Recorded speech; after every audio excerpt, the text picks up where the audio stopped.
اللہ کے نام سے جو بڑا مہربان نہایت رحم والا ہے۔ تاریخ کی کتابوں میں ایک واقعہ درج ہے کہ ایک بدو کی دلہن کو جس گھوڑے پر بٹھا کر لوگ لائے تھے، دلہن کے گھوڑے سے اترتے ہی اس بدو نے اس گھوڑے کی گردن تلوار سے الگ کر دی۔ لوگوں نے اس سے ایسا کرنے کی وجہ پوچھی تو کہنے لگا کہ میں یہ برداشت نہیں کر سکتا کہ میری بیوی کے اترنے کے فوراً بعد ہی کوئی اور اس کے پیٹھ پر بیٹھ جائے اور دلہن کی سواری کی وجہ سے تاحال گھوڑے کی پیٹھ گرم ہو اور کوئی غیر مرد اس حرارت کو محسوس کر لے۔ اسی طرح ایک اور واقعہ ہے کہ ایک عورت نے اپنے شوہر کے خلاف عدالت میں کیس دائر کیا کہ اس کے ذمہ میرے حق مہر کے 500 دینار ہیں۔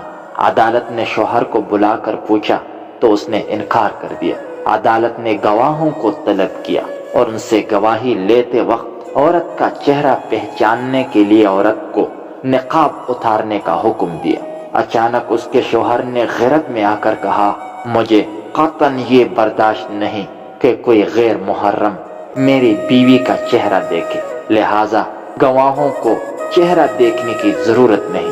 واقعی اس کے مہر کی رقم میرے ذمہ واجب الادا ہے۔ عدالت ابھی فیصلہ دینے والی ہی تھی کہ وہ عورت بول اٹھی، اگر میرا شوہر کسی کو میرا چہرہ دکھانا برداشت نہیں کرتا تو میں بھی اس کی توہین برداشت نہیں کر سکتی۔ میں اپنا مہر معاف کرتی ہوں، میں غلطی پر تھی جو ایسے شخص کے خلاف مقدمہ دائر کیا۔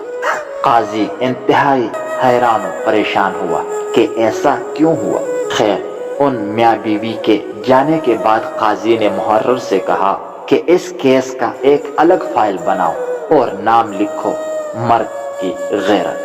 علامہ ابن قیم رحمۃ اللہ علیہ فرماتے ہیں کہ انسان کے دل میں غیرت ہوتی ہے اور اگر غیرت نہ ہو تو اس دل میں محبت ہو ہی نہیں سکتی، اور محبت سے خالی دل میں ایمان اور دین کیسے باقی رہ سکتے ہیں۔ المیہ ہے کہ آج کے ترقی یافتہ دور میں ہوا کی بیٹی کی عصمت نیم برہنہ کرنے پر لوگ فخر محسوس کرتے ہیں اور اسلام کا وقار چند ٹکوں کی بینٹ چڑھ چکا ہے۔